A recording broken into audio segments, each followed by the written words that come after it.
నమస్తే నాగేశ్వర్ కార్యక్రమానికి స్వాగతం. ప్రొఫెసర్ కె నాగేశ్వర్ గారు మనతో ఉన్నారు. నమస్తే నాగేశ్వర్ గారు. యూరోప్లో చాలా అసాధారణ పరిస్థితులు నెలకొన్నాయి సార్.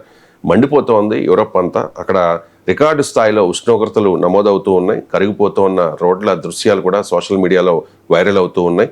ట్రాఫిక్ లైట్లు వంగిపోవడం, రోడ్లు కరిగిపోవడం, ఇవన్నీ కూడా మనం చూస్తూ ఉన్నాం సార్. ఏంటి సార్ ఈ అసాధారణ పరిస్థితులకి కారణాలు ఏంటి? ఇదే ఫస్ట్ టైం అంటే సార్ యూరోప్లో ఎందుకు? అంటే ఇది ఫస్ట్ టైం కాదు. 1975లో ఒక హీట్ వేవ్ వచ్చింది, 2003 హీట్ వేవ్ కూడా ఉంది. అందువల్ల ఫస్ట్ టైం కాదు.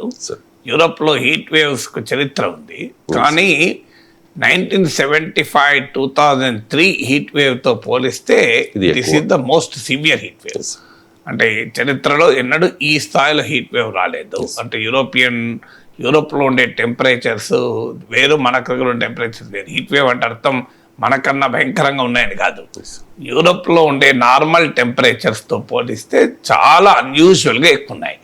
సో ఇండియాతో మనం కంపేర్ చేయకూడదు. యూరోపియన్ కంట్రీస్ యొక్క క్లైమేట్ డిఫరెంట్ కదా. సో ఈ హీట్ వేవ్ 2003 తర్వాత వారు యాక్షన్ ప్లాన్ రూపొందించుకున్నారు. కానీ ఆ యాక్షన్ ప్లాన్ కన్నా అందనంత ఎక్కువగా హీట్ వేవ్ ఉంది.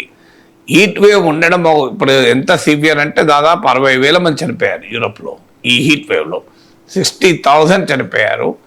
హీట్ వేవ్స్ వల్ల లక్షల మంది చనిపోతారు. అన్ఫార్చునేట్లీ ఇప్పటికీ కూడా ప్రపంచంలో ప్రభుత్వాలు, ఈవెన్ మన దగ్గర కూడా హీట్ వేవ్ ఒక పబ్లిక్ హెల్త్ ఎమర్జెన్సీగా గుర్తించడం లేదు. సో మనంటే వాళ్ళం ఎప్పటి నుంచో చెప్తున్నాం, heat wave is also a public health issue అని.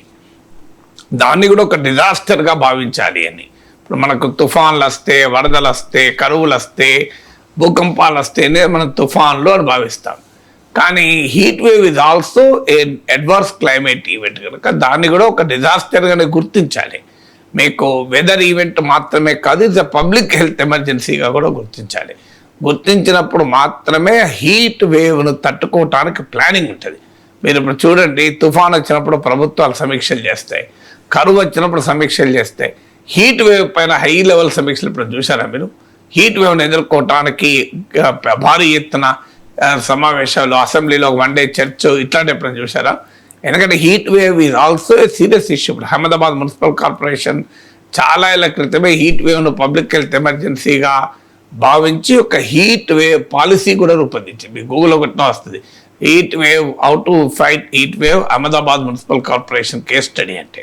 సో దానికి ఏం చేయాలి అంటే ఖచ్చితంగా పబ్లిక్ స్పేసెస్లో షేడ్స్ పెట్టాలి, డ్రింకింగ్ వాటర్ ఫెసిలిటీ ఉండాలి, మీకు పబ్లిక్ అవేర్నెస్ క్రియేట్ కావాలి. అంటే ఒక హీట్ ఇప్పుడు వరదలు వస్తే ఎలా ఎదుర్కోవాలి అని కమ్యూనిటీ బేస్డ్ ప్రిపేర్నెస్ అంటాం. అలా కమ్యూనిటీస్ను, పబ్లిక్ ఏజెన్సీస్ను, ప్రభుత్వ సంస్థల్ని, ఆసుపత్రులన్నిటి కూడా హీట్ వేవ్కు ప్రిపేర్ కావాలి. మన దగ్గర ఏంటంటే హీట్ వేవ్ అంటే ఒక నార్మల్ వెదర్ ఈవెంట్ లాగా చూస్తారు. ఈవెన్ యూరోప్లో కూడా అది వెదర్ ఈవెంట్గానే చూస్తున్నారు చాలా కాలం. అది పబ్లిక్ హెల్త్ ఎమర్జెన్సీగా చూడాలి అనేది ఇప్పుడు చర్చ జరుగుతుంది. ఇక్కడ హీట్ వేవ్ కారణం ఏంటి అంటే క్లైమేట్ చేంజ్. భారీ ఎత్తున ఫాసిల్ ఫ్యూయల్స్, కోల్, ఆయిల్, గ్యాస్ను అందిస్తున్నారు. ఇప్పుడు ట్రంప్ లాంటి వాళ్ళు వచ్చాక ఆయన క్లైమేట్ కన్వెన్షన్ నుంచి విత్డ్రా చేసుకున్నాడు. డ్రిల్ అంటూ మీరు మ్యాక్సిమంగా ఫాసిల్ ఫ్యూయల్స్, శిలాజ ఇంధనాలు అంటారు, హైడ్రోకార్బన్స్, ఆయిల్ అండ్ గ్యాస్, వీటి ప్రొడక్షన్ పెంచాలి అనేది ట్రంప్ వాదన.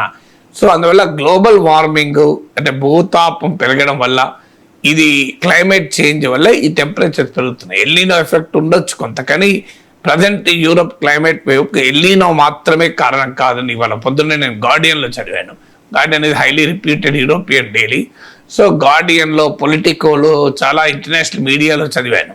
సో వాళ్ళు చెప్పేది ఏంటంటే ఎల్నినో ఎఫెక్ట్ కాదు, ఇది మెయిన్గా క్లైమేట్ చేంజ్ ఎఫెక్ట్. ఇప్పుడు మన దగ్గర 40% తక్కువ రెయిన్ఫాల్ ఉంది. ఇప్పుడు ఈసారి 40% తక్కువ రెయిన్ఫాల్, మామూలు కాదు. So this is also it is because of climate change మాత్రమే కాదు, ఇలా ఎల్నినో క్లైమేట్ చేంజ్ వల్ల వస్తున్న ఎల్నినో ఎఫెక్ట్. మీకు యూరోప్లో ఎల్నినోతో పాటు బ్రాడర్ క్లైమేట్ చేంజ్ ఎఫెక్ట్ అనేది కనబడుతుంది. క్లైమేట్ చేంజ్కి ఇంకోటి అంటే యూరోప్ సెంట్రిక్ పరిస్థితి. అక్కడ డెమోగ్రఫీ వల్ల కూడా ఈ పరిస్థితి తీవ్ర రూపం దాలుస్తుంది. డెమోగ్రఫీ ఏంటంటే ఏజింగ్ పాపులేషన్ ఎక్కువ. ఇప్పుడు ప్రపంచ జనాభాలో యూరోప్ 10% ఉంటుంది. కానీ ప్రపంచంలో వరల్డ్ హెల్త్ ఆర్గనైజేషన్ డేటా ప్రకారం హీట్ వేవ్ వల్ల చనిపోతున్న వారిలో 1/3 నియర్లీ 1/3 యూరోప్లో ఉన్నారు. అంటే వాళ్ళ జనాభా ప్రపోర్షన్తో పోలిస్తే 2.5 times ఎక్కువగా మీకు హీట్ వేవ్ల వల్ల జనం చచ్చిపోతున్నారు యూరోప్లో. ఎందుకు జనం ఆ స్థాయిలో చచ్చిపోతున్నారు అంటే దానికి రీజన్ ఏంటి అంటే మీకు ప్రధానంగా యూరోప్లో ఉన్న వల్నరబుల్ డెమోగ్రఫీ, అంటే ఏజింగ్ అవుతున్న అంటే వృద్ధుల సంఖ్య పెరుగుతోంది కనుక ఈ హీట్ వేవ్ వల్ల ప్రధానంగా చనిపోతున్నది వృద్ధులు, పిల్లలు, అలాగే రకరకాల అనారోగ్యాలు ఉన్న వాళ్ళు ఎక్కువగా చనిపోతున్నారు. సో అందువల్ల యూరోపియన్ డెమోగ్రఫీ రీత్యా కూడా ఈ హీట్ వేవ్ వల్ల క్యాజువాలిటీస్ పెరుగుతున్నాయి. ఇంకొక ఇంట్రెస్టింగ్ ఫ్యాక్టర్ ఏంటంటే యూరోప్లో ఎయిర్ కండిషనింగ్ తక్కువ. యూరోప్లో ఎయిర్ కండిషనింగ్ వారు వ్యతిరేకంగా కూడా ఉంటారు, ఎందుకంటే క్లైమేట్ యాక్టివిస్టు, గ్రీన్ పార్టీలు, గ్రీన్ మూవ్మెంట్ ఎక్కువ. ఎయిర్ కండిషన్స్ వల్ల మీకు ప్రకృతిలో ఈ గ్రీన్ హౌస్ గ్యాసెస్ పెరిగిపోతాయి అని చెప్పి ఎయిర్ కండిషన్కి వ్యతిరేకంగా క్యాంపెయిన్ నడుస్తుంది. ఇప్పుడు ఫ్రాన్స్లో అయితే ప్రజలు అంత సులభంగా ఎయిర్ కండిషన్కి ఒప్పుకోరు. సో అందువల్ల మీకు ఇప్పుడు ఉదాహరణకు అమెరికాలో 90% ఎయిర్ కండిషన్, మీకు యూరోప్లో 20% air conditioning. Even schools, hospitals కూడా పూర్తి స్థాయిలో ఎయిర్ కండిషనింగ్ ఉండదు. సో మీకు హాస్పిటల్స్, స్కూల్స్ కూడా.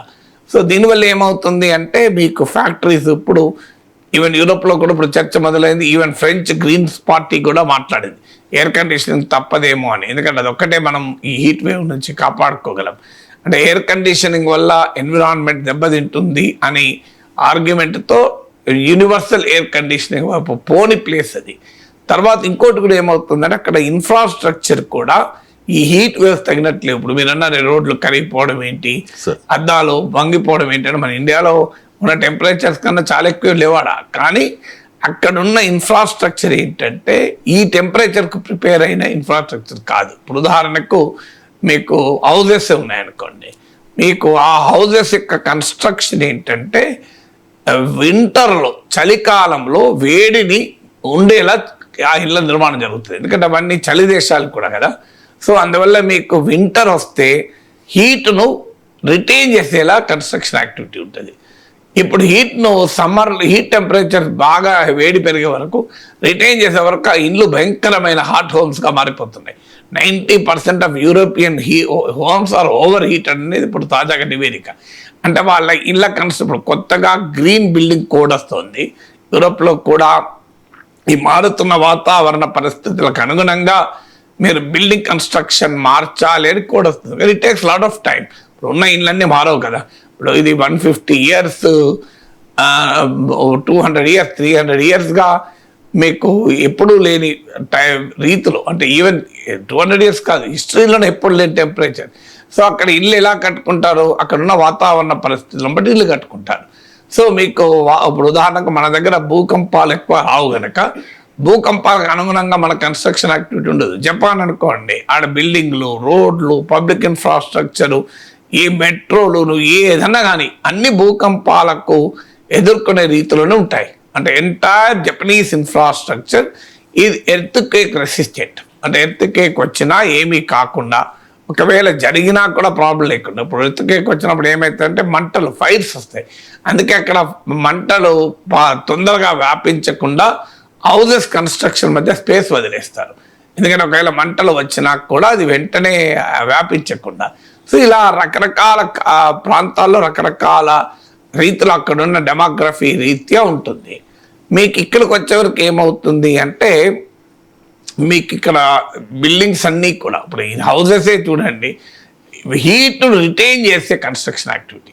సో ఇప్పుడు హీట్ను రిటైన్ చెయ్యని ఇల్లు కావాలి.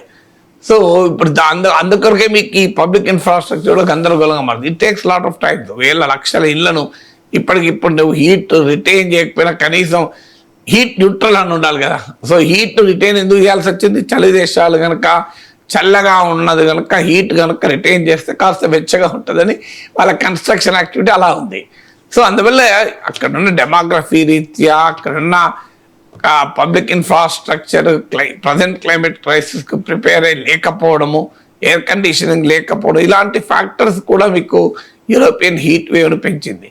సో మీకు ఈ ఇటీవల కాలంలో ట్రంప్ లాంటి రాజకీయ నాయకులు, యూరోప్లో కూడా చాలామంది రైట్ వింగ్ లీడర్స్ రావడము, వీళ్ళు గ్లోబల్ వార్మింగ్ను పట్టించుకోకపోవడము, అసలు గ్లోబల్ టెంపరేచర్స్ పెరుగుతున్నాయి, క్లైమేట్ చేంజ్ అంటే క్లైమేట్ చేంజ్ సీరియస్గా ట్రంప్ అన్నాడు కానీ మీరు క్లైమేట్ చేంజ్ అంటే ఒప్పుకోడు కూడా అతను.